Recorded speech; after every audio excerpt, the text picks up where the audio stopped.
Thank you very much, Mr. Davis, and it's a pleasure to serve under your chairship. And I'd really like to thank the honourable member for Bury South for calling this important debate, and also for the very brave and powerful and honest way in which he made his speech, and I commend him for that. I'd also like to thank all of the honourable members who've spoken today and made such excellent contributions, in particular my honourable friend, the member for York, who always speaks with such passion and conviction on these matters. Could I also echo the comments that have been made about the terrible incident in the Channel today? It's just appalling to think of those poor people suffering, and it really does show that the issues that we're discussing today are matters of life and death in the most literal sense of the term. Mr. Davis, the debate around whether asylum seekers should have the right to work has come to the fore largely because of slow asylum processing by this government.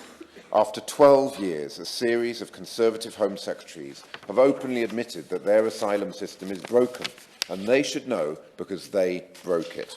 The backlog of asylum seekers awaiting decision stands at 143,000.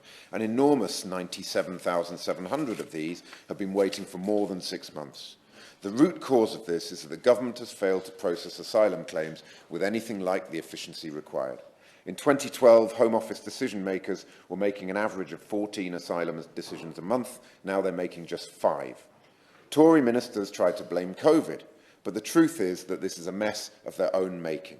They chose to downgrade asylum decision makers from higher executive officer grade to lower executive officer grade, leading to a less experienced workforce on lower wages, with lower morale, lower retention rates, and a collapsing process. The inevitable consequence were slower decisions, more decisions overturned at appeal, an increasing backlog and ballooning costs for the taxpayer. As a result, the British taxpayer is now forking out almost £7 million every single day on emergency accommodation in hotels, with private contractors, by the way, making a killing. And it's worth noting that the Nationality and Borders Act has made the whole situation worse by adding the extra layer of bureaucracy through its so-called inadmissibility provisions. Make no mistake, Mr. Davis, the system is a shambles. And this is the backdrop against which we discuss the rights of asylum seekers to work while they await an asylum decision. Currently, asylum seekers who've been waiting for more than a year are able to work in shortage occupations.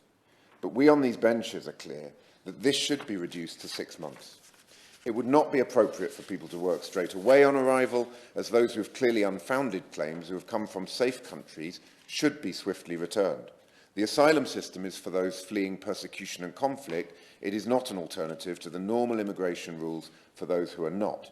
However, where people are in limbo for more than 6 months, simply because of Home Office incompetence, then there are real problems with expecting the British taxpayer to pay everyone around pay these people around £40 in weekly earnings.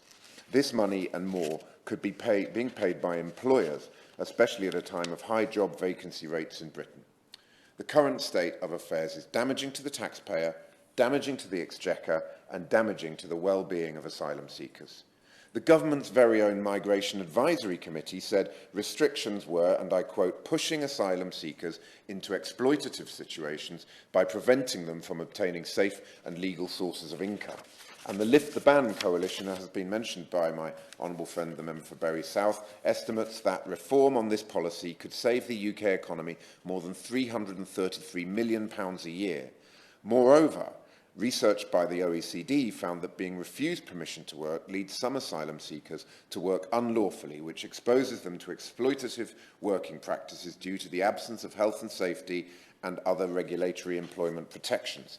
And this, of course, tends to lead to undercutting and a race to the bottom right across the labour market. So absolutely nobody benefits from the mess in which we currently find ourselves, Mr. Davis. Does the Minister recognise the absurdity of this situation? Currently, the government allows asylum seekers to work if they've been working for more than 12 months and on jobs in the shortage occupation list, and we have supported the view, as I've mentioned, that they should be able to work after 6 months after waiting for their claims to be heard. on the basis the government should not be taking longer than that period to process a claim, except in the most exceptional of circumstances. There's also strong support across the House, including from a number of Conservative members. In case the Minister has forgotten, may I remind her that the long-standing target of processing 98% of straightforward asylum claims within 6 months was scrapped by this government over 4 years ago, with no indication of when or if it would ever be reinstated. Perhaps the Minister could enlighten us on whether this service standard will, in fact, ever be reinstated. It's a shocking sign of Conservative government failure that almost 100,000 asylum seekers have now been waiting for that long. But of course, it appears obvious that the right to work should exist alongside a functioning system. And that's why our entire focus will be on clearing the backlog and getting back to the 6-month service standard when we're in government. In other words, this debate about the right of asylum seekers to work is a symptom of the fact that the government is not clearing the backlog or stopping the boats.